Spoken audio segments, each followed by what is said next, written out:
Not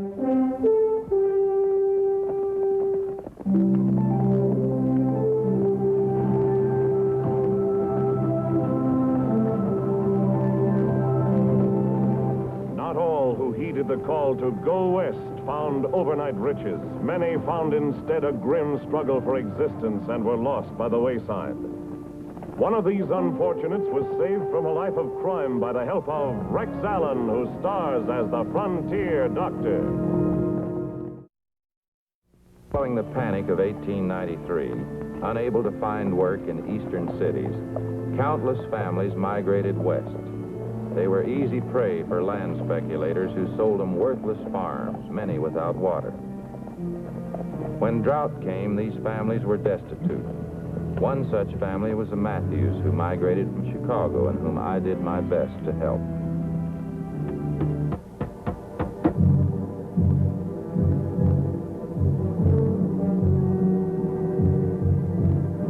What are you doing?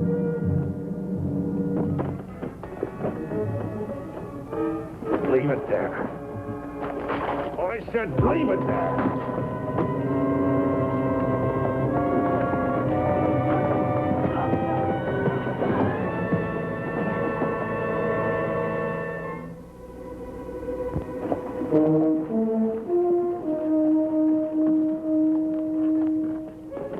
What's going on here? Lousy Eastern kid. I was just doing what I was told, and this kid came running out of the house and tried to tear down this sign. All right, put your gun away. Come on, Mike.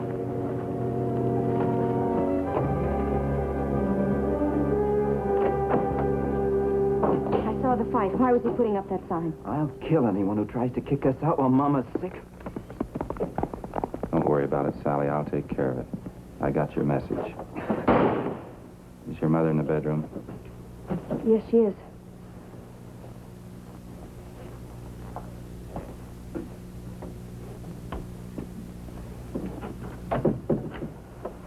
Hello, Mother Matthews. How are you? Oh, I'm just fine, thank you. Oh, it's the doctor. Oh, I'm just fine. She had trouble focusing and recognizing me just then. Does she have the same problem with everybody else? Yes, doctor. Still complaining about those severe headaches? Yes, she is. Pulse rate's very rapid.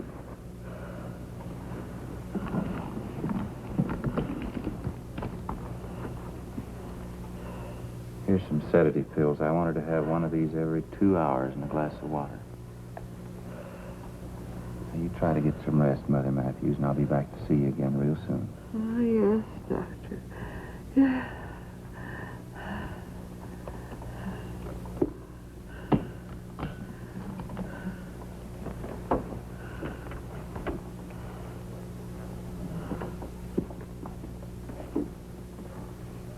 I'm afraid I have bad news for you. We better sit down. What is it, Dr. Baxter? You've known for a long time that your mother's suffering from these violent headaches. They're due to a tumor that's pressing on her brain. The symptoms she has now, loss of memory, double vision, and rapid pulse, indicate that the pressure's increasing. She's going to have an operation. Mother of mercy. And she must go to a specialist, a brain surgeon. There's a good one in San Francisco, and he's a friend of mine. I'll send him a telegram right away. And meanwhile... Now, wait. What's this talk about surgeons and operations? We have no money. Mike's right. We haven't even been able to pay you for all you've done for Mother. Don't worry about that. I'll tell you why we can't pay. It's because we were tricked into buying this worthless farm that earns us nothing. All right, forget about that. But I'm strong. I can work, and I want to work. Why can't I find work, Doctor? The drought's been rough on everybody, Mike. You know that. There's another reason I can't find work, Doctor. It's because we're Easterners. They hate us. To my face, I've been called dirty Eastern trash. Yes, I know there are people in the valley who talk like that, but time will change their minds, Mike. How much time, Doctor? Mike, please. Don't shout at the doctor. It's not his fault. All right, Sally. Your mother still has to see a specialist. Before she can make the trip, she'll have to be built up physically. We'll do what we can. I'll pay something towards your taxes and your mortgage, and I'll be back to see your mother real soon.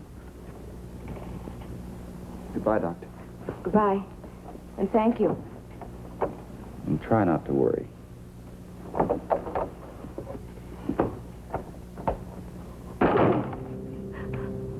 What do we do? What do we do? Sell the furniture. Maybe the horse and buckboard.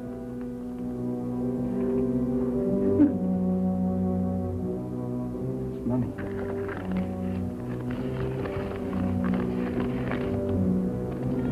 $3. Will it always be like this, that the doc will be paying something toward the mortgage and giving us the money for the food we need? What are you doing? We're not taking charity anymore. I'll get the food Mama needs. Where are you going? Mike!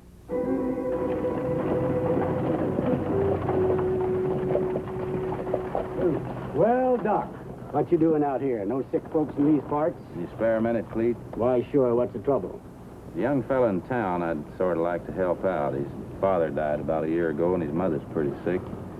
Thought maybe you might be able to use him here on the ranch. What's his name? Name's Mike. Mike Matthews. One of those eastern nesters, huh? Sorry, Doc, it's not my policy to hire him. Not that I've got anything personal against him, you understand? I see. I'm in kind of a spot myself on account of the drought. Had to lay off a few of my regular hands. You didn't let me finish, Cleet. What I meant was for you to hire the boy and for me to pay his salary. Is that a deal? You pay his salary? Why, how can I lose? Sure, it's a deal. There's just one thing I want understood, Cleet. I don't want the boy to know I'm paying his salary. All right with me.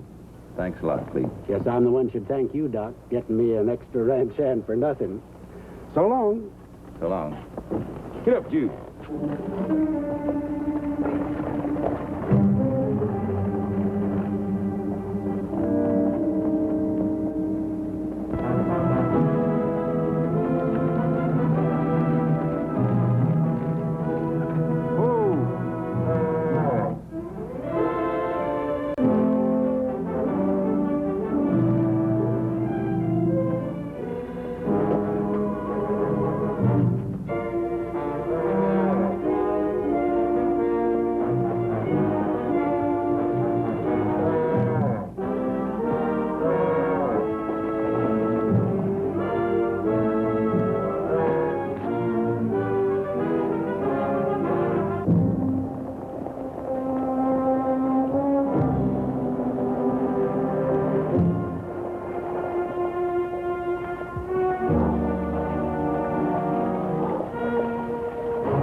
What's wrong, Mr. Barone?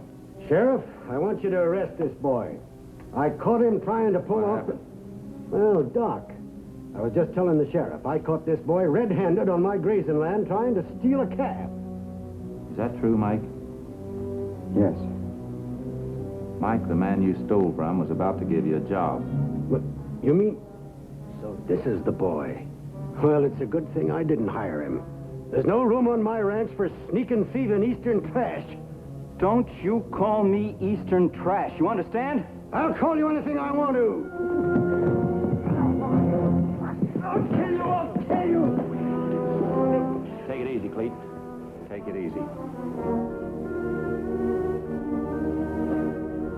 Jim! Jim! Come in here.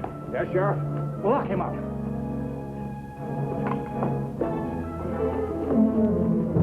He's upset, Sheriff. He didn't know what he was doing. His mother's been sick. He must have been stealing for her. His mother's been sick. Is that why he attacked me? Stealing cattle carries a stiff penalty. $150 and 30 days in jail. Well, you can't do that to the boy. Book him, Sheriff. I'm pressing charges. In that case, I'm going to ask that he get a jury trial. I think there's extenuating circumstances in this case, and I think somebody should know about it. How soon can the case come to trial? Well, there's a circuit court meeting over in Elkton. If it's agreeable with you gentlemen, I'll put him on the docket tomorrow. Suits me fine. How about you, Doc? I'll be there. All right, I'll have the boy taken to Elkton the first thing in the morning.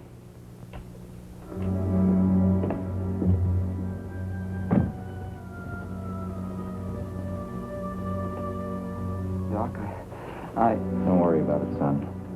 I'll break it to the family as easy as I can. You ought to be proud of yourself, boy.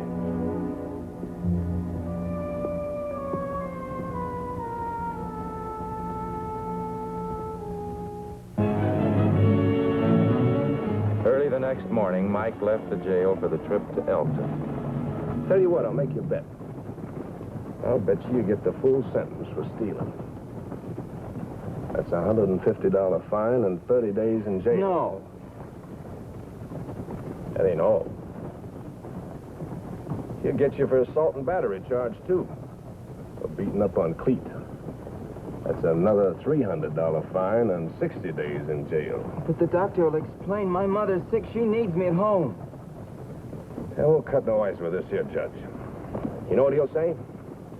Same as I would. Should have thought of that before you stole. You're a murderer, Mike. Just as sure as you're sitting there, you're going to be convicted. Your mother won't be able to stand that. Sick as she is, she'll die.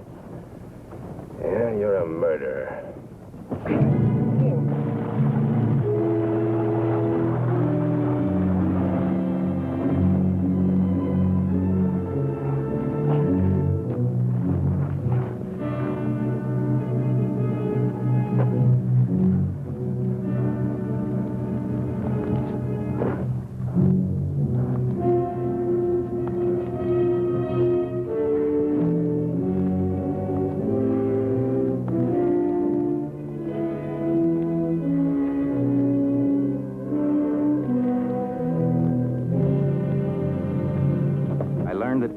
Started on the road to crime and was sending money to his sister and mother. Take it, Doctor, and give it back to the people that Mike stole it from. I'll do my best, Sally. How does he get the money to you? I see him occasionally. Then you know where he is? Sometimes. Sometimes not. She's in bad shape, Sally. She must have that operation, but she's too weak. She's not even trying. Yes, I know, Doctor. The food I brought for her. She won't eat. She doesn't care. Since she found out that Mike's a bandit, she says she doesn't want to live. And my hands are tied. Take care of her, Sally, and if she gets anywhere, send for me.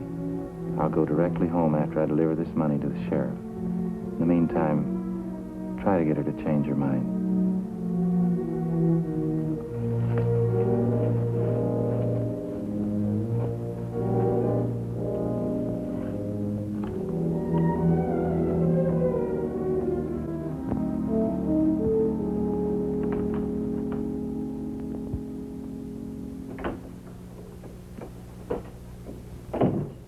Hi, Doc.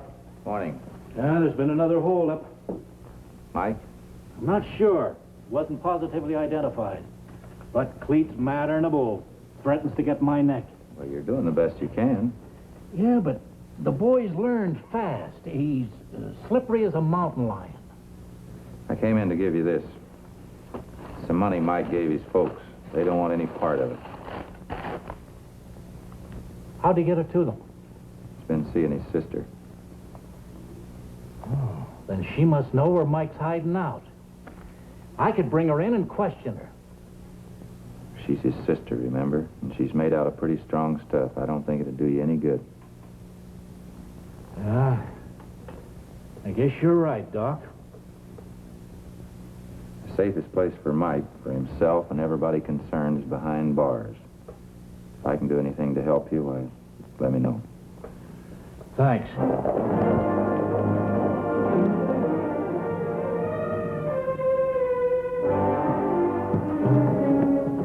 Still talking it up for that lousy Eastern boy, Doc?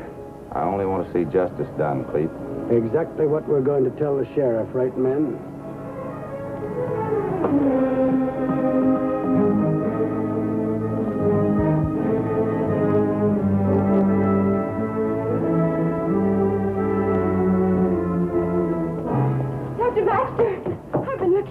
town for you. What is it, Sally? Mama's much worse. Get in.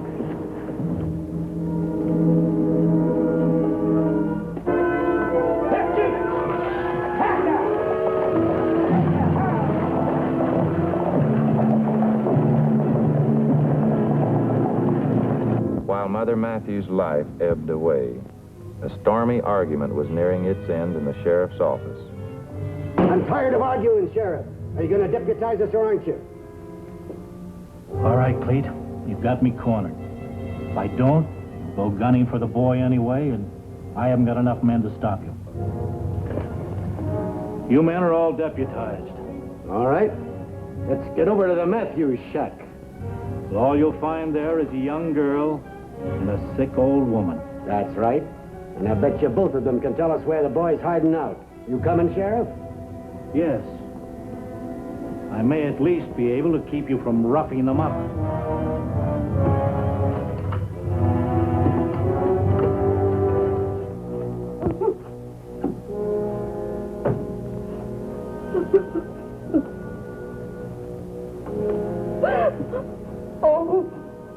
Have courage, my daughter. I'll make the funeral arrangements, Doctor. Thank you, Father.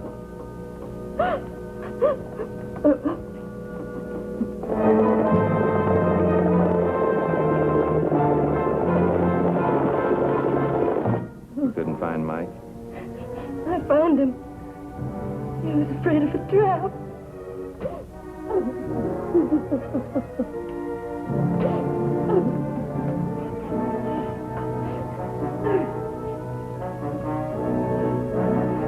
Mike, don't go in there.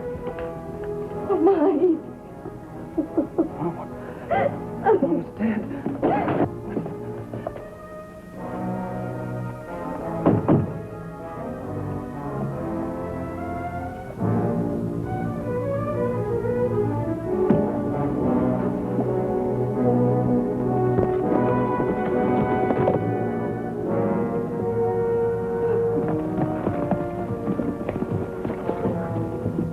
Found Mike's horse staked out in the woods. He's around here, and we're going to get him.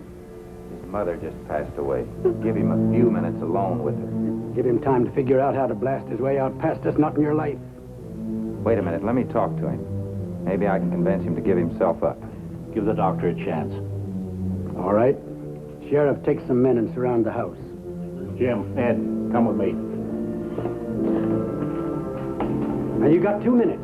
If he's not out then, we're coming in shooting.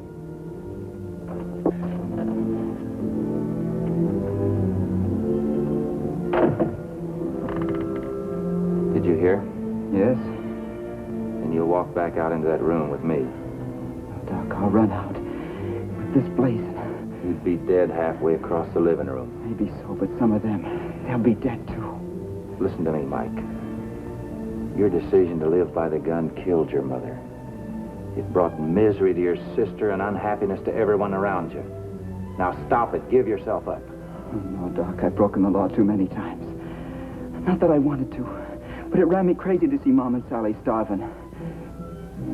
They think I killed Deputy Trench. Well, didn't you? No. What happened? We fought, fell out of the coach. He hit his head on the wheel and broke his neck. But I'm Eastern trash, Doc. They won't take my word for it. They'll hang me. I'll try to get the court to believe you, Mike, if you'll give yourself up. Time's up, Doc. We're coming in. Don't pull that trigger. Please! Please! No! Look out, Mike!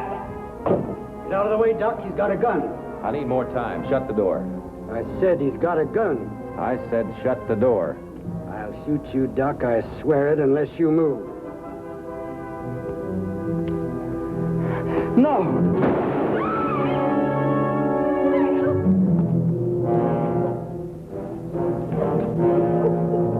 You've done your work, Cleet. Now get out of here. You get the medical bag, Sheriff? Yeah, sure, Doc.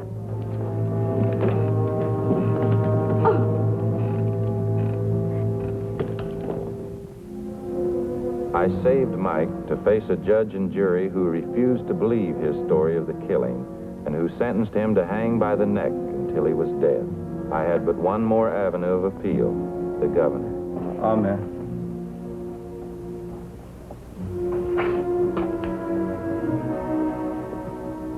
that all, my son? Yes, Father. The killing of the deputy. You still say it was accidental. Tell me the truth, Mike, so that I may grant you absolution. What you say is between you and God. I cannot break the secrecy of the confessional. Is the doctor the only one who believes me? It was accidental. I believe you. I was wrong to become a bandit, Father. I know that now, but tell me, why couldn't I find work? Why were we so poor that I had to steal food from my mother? Why was I always called a nester and dirty Eastern trash? At the trial, why wouldn't they believe me? If I knew some of the answers, maybe I could die a little more happy. If there were answers, maybe I wouldn't have to go to the gallows. There is but one answer to all your questions, Mike. Trust in the wisdom of God.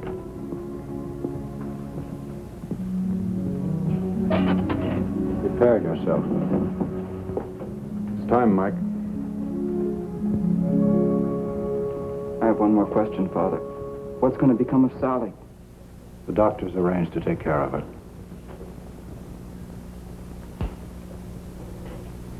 I'm ready, Warden. So young. So very young. I know.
Warden. This document is from the governor. Because of extenuating circumstances brought to his attention by Dr. Bill Baxter, he has seen fit to order for Michael Matthews a new trial. Maybe I was wrong, Sheriff. Maybe I was wrong.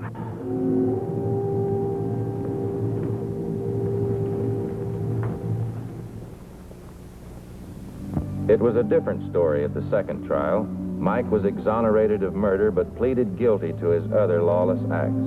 The judge sentenced him to a year in jail and fined him $1,000 for the damage he'd done, then put him on parole to Sheriff Santo. Mike somehow was to work out his fine.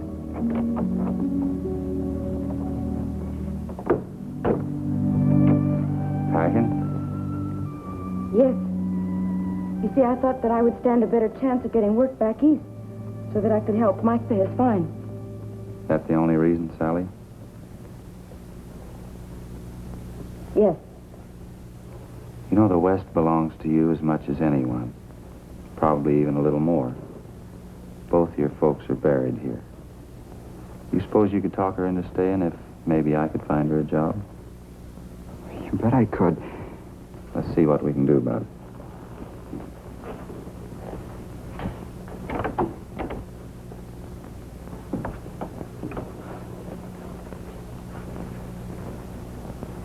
Mike, I've been doing a lot of thinking since your second trial. That one proved I was all wrong. I'd like to try and make it up to you. You can't leave here because you're on parole, but you can put your time to use by building up your farm. I'd like to stake you to a few head of cattle for a starter. You can pay me back later. Sally, how about coming over and cooking for my ranch hands? Won't pay much, but enough to get by on. And it means you can stay here together. How about it, Sally?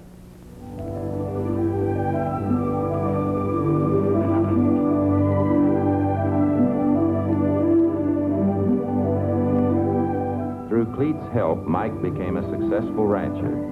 Not long after, Sally became the bride of one of Rising Springs' leading citizens. That was a day I'll never forget.